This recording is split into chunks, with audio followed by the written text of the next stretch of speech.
You used to melt when he held your hand. You used to love it when he hugged you, but now you flinch. You used to crave long, deep conversations. Now you just want someone to clean the kitchen without being asked. Does that sound familiar? If so, you might be wondering, what happened to me? Did I change? Did we change? And why doesn't love feel the same anymore? Today, we're kicking off with a 4-part series on love languages in parenthood. And we get to look at how they can shift in ways that feel confusing, frustrating, or even scary. In this first episode, we're talking about something that people rarely admit, that the way that we want to be loved doesn't always stay the same. That what fills your emotional cup today might look completely different than it did 5 years ago or even 6 months ago. And that's not a red flag, it's a signpost. It's your system trying to tell you something about what you need in this new season. Because when you become a parent, your entire inner world gets rearranged. Your nervous system, your schedule, your stress levels, your energy, your body. It all changes. So it makes sense that what you need and the way that you want to receive love could change too. In this episode, I'll walk you through what the original love language theory got right and what it may have missed. Why you may be feeling disconnected from the things that once made you feel deeply loved, as well as how matrescence, putrescence, and relationships explain this shift. Most importantly, we're going to talk about how you can rediscover what makes you feel loved now, in a way that fits your current life, not your past one. And if you want to take this a step deeper, I've created a short journaling prompt that will help you reflect on your current love language and emotional needs. You can find it at markelakaplani.com/newsletter, and I have the link in the show notes. I'll remind you at the end of the episode. So whether you're feeling emotionally distant in your relationship, unsure how to ask for what you need, or just curious why that "I love you" text doesn't do what it used to, you're in the right place. Let's begin. Hi there. If this is your first time here, welcome to the Parenthood and Relationship Podcast. I'm your host, Markela Kaplani, a psychologist, a parenthood and relationship coach, and a parent myself. Together, we explore the transformative journey of parenthood and its profound impact on our relationship with ourselves, our partners, and our children, so that we can be present and show up as we envision without having to do more. Let's get into today's episode. Let's start at the beginning. What exactly is a love language? In 1992, Dr. Gary Chapman introduced the idea that people tend to give and receive love in one of 5 primary ways: words of affirmation, acts of service, physical touch, quality time, and receiving gifts. At the time, this framework was revolutionary. It helped countless couples put language to something that had felt frustrating but vague.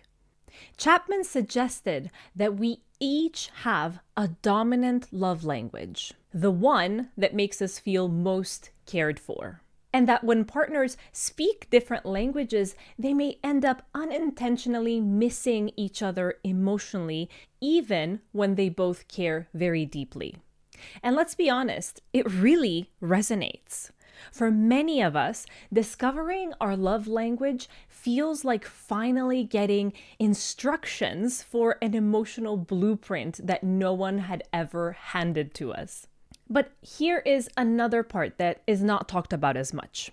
What happens when the love language that once used to make you feel deeply connected no longer lands the same way?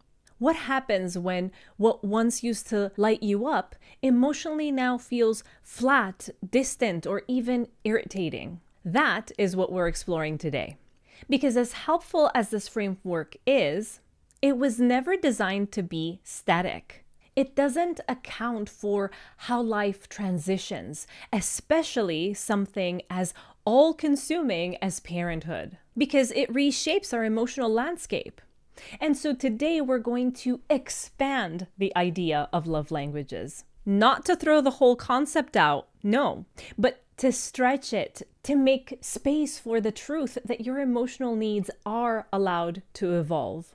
We'll look at what the research and what psychology now suggests, that your love language can change, and that it often does.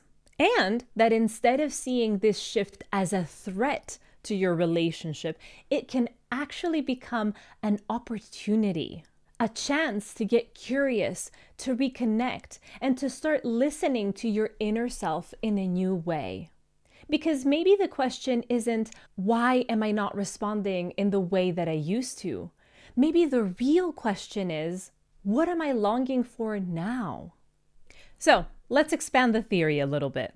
When Dr. Gary Chapman first introduced the idea of love languages, he suggested that most people have a relatively stable way of receiving and expressing love. Think of it kind of like native emotional language. You learn it very early and it stays with you. And while that idea was incredibly helpful for making sense of emotional needs in relationships, it didn't fully account for something we now understand more clearly through lived experience, through couples therapy, and in psychology. Your love language is not fixed. It's not a personality trait. In other words, yes, your love language can absolutely change. It can shift with your stress levels, your mental load, your relationship dynamics, which always are changing, your energy reserves, your trauma history, and especially with life transitions like parenthood, grief, illness, or burnout. Think about it. When you're well rested, emotionally supported, and have margin in your life, you might love long, deep conversations. But when you're sleep deprived and touched out, running on empty, what you actually need might be acts of service, someone to take something off your plate. Not to talk to you, not to touch you, just make the bottles or start the laundry. That doesn't mean you've lost your capacity for intimacy.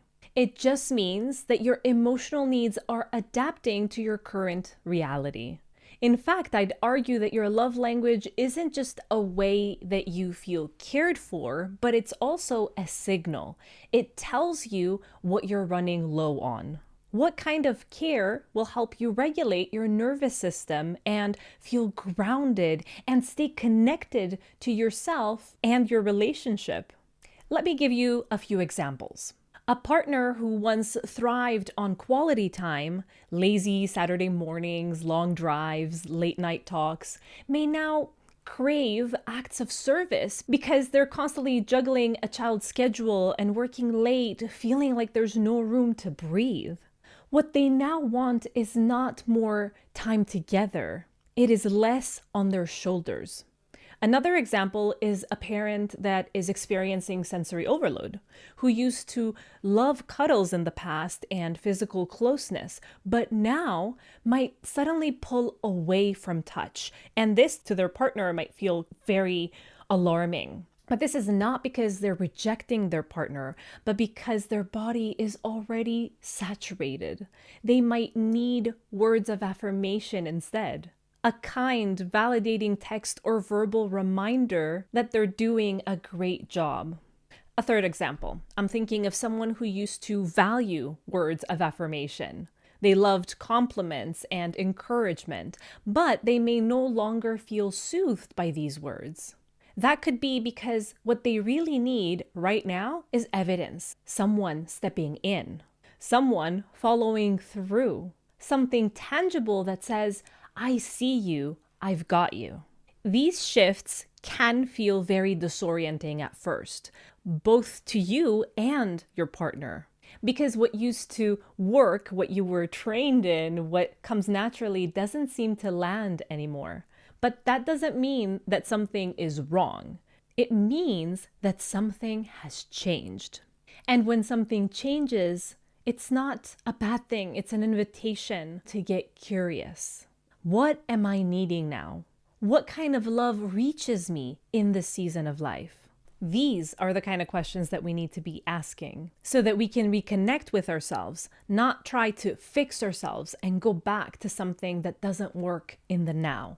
So now let's move on to talk about the science of why these shifts happen so profoundly, specifically in parenthood. How your brain and body adapt to this new identity and how this transformation touches everything, including how you receive love and maybe even how you give love.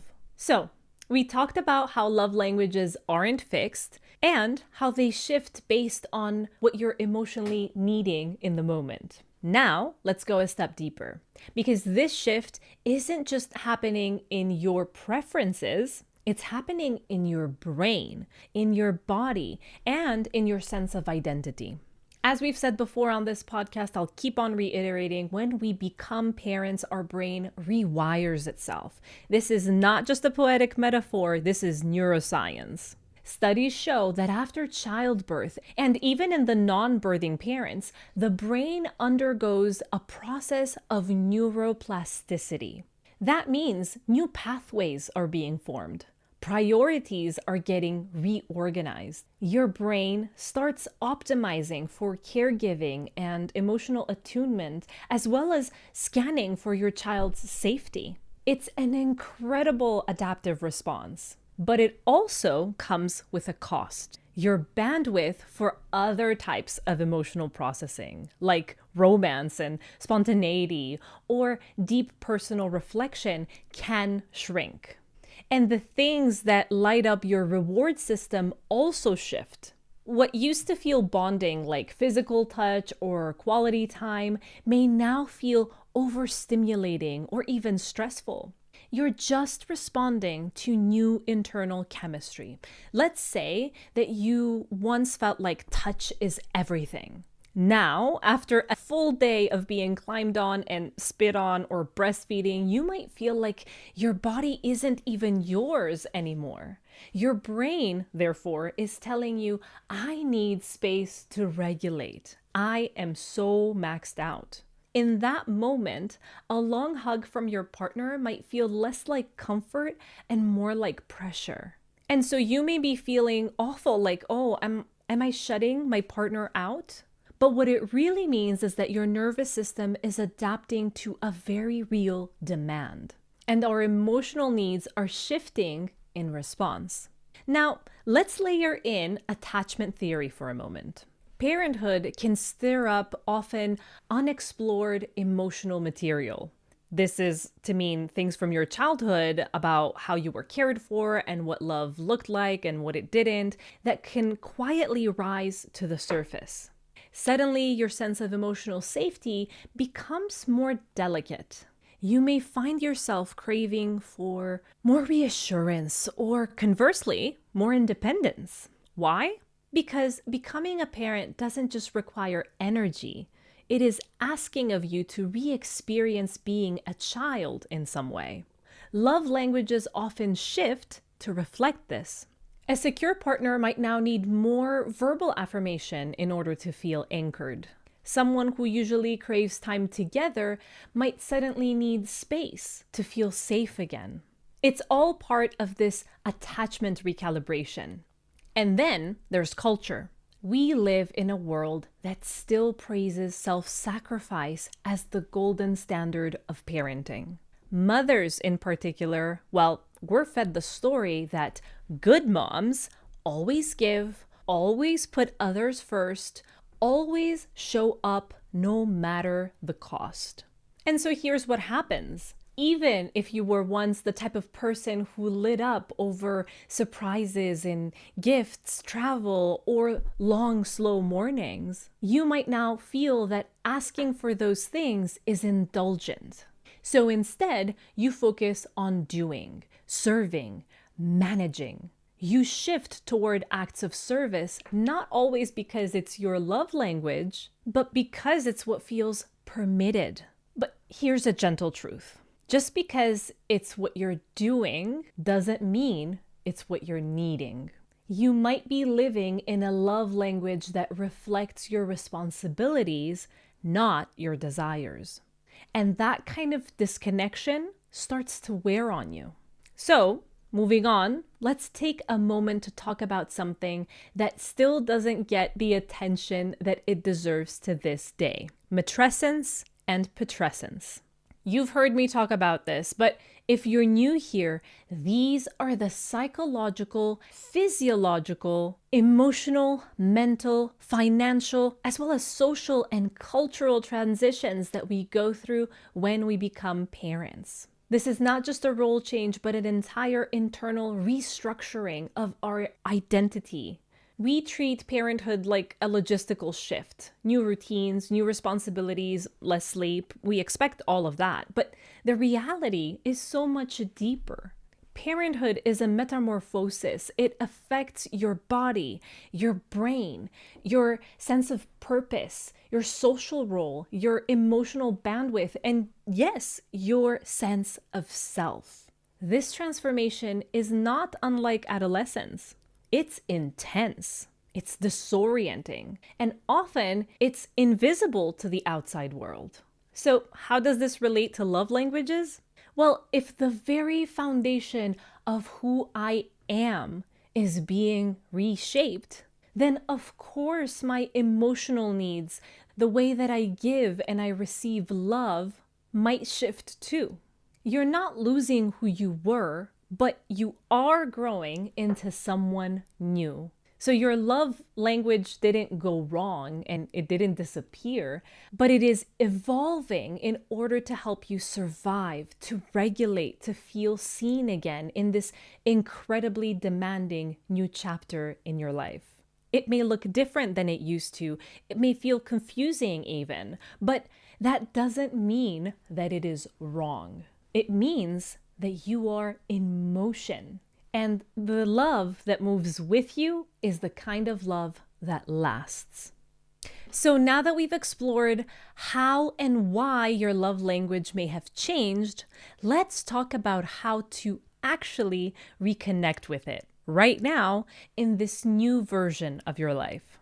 You don't really need to go searching for some kind of grand, definitive answer, but what you really need, all you need, is a little bit of honest reflection and willingness to get curious. And I can help you with that. Let's walk through 4 gentle steps that can help you tune into what love really looks like for you in this new season.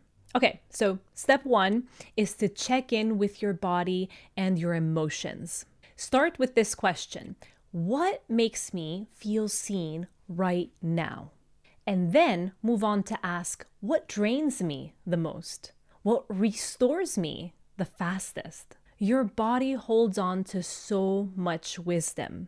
If the thought of deep conversations now feels heavy, but the idea of someone folding the laundry for you makes you want to cry from relief, that's information. Your nervous system will often tell you what your love language is before your mind ever does.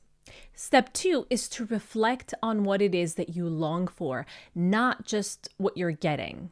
It's easy to confuse what you're receiving with what you actually need. But in reality, your current love language is often the thing that you feel the most hungry for. So ask yourself, what do I find myself wishing that my partner would do or say? What kind of love do I fantasize about receiving, especially in my lowest moments? That longing isn't selfish.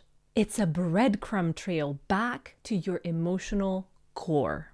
Step 3 is to observe your reactions to small gestures. Start noticing how your body and your emotions respond to what your partner does now. When they do something kind, does it land deeply or does it barely register? You might notice that a quick text saying, "You've got this," makes you feel more connected than a long conversation, even though it used to be the opposite before. Or that someone simply starting dinner means more than any compliment ever could. Let those little signals guide you. You don't need to label it right away. Just notice what hits and what misses. Your body is already keeping score. Step 4 is to consider the season that you're in and that your love language doesn't live in a vacuum. It lives in the context of your life. So if you're in the thick of newborn life, where you're sleep deprived and exhausted and overstimulated, you might need more words and more space instead of physical closeness. If you're managing toddlers and you're juggling a household, you may crave acts of service, real, visible support over long conversations. There's no right or wrong here. There's just what you need right now. And that need is allowed to shift. You don't have to have all of this figured out.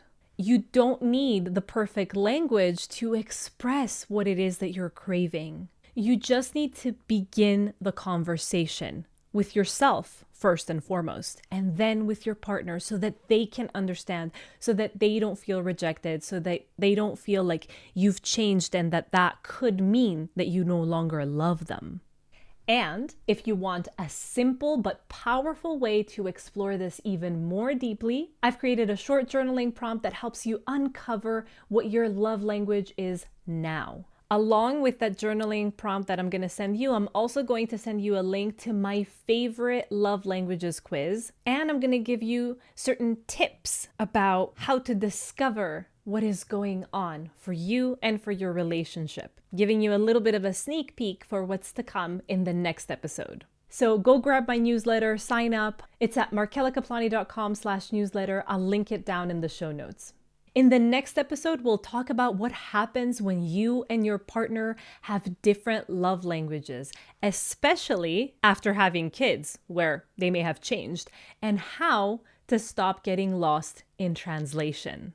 Because this isn't just about knowing your needs, it's about learning how to ask for them and how to also listen. Okay, so if you have been wondering why what used to work in your relationship just doesn't cut it anymore, why the same gestures don't feel as meaningful, or why you find it harder to reach your person, you're not high maintenance, you're not ungrateful, you're not too much, and it's not that you're pulling away and you're no longer in love. But it is a signal that you're changing. It's a sign that you're alive, you're attuned, and you're trying to find your footing in a completely new chapter of life. And you don't have to figure it out all at once. I'll see you next Sunday. Bye-bye.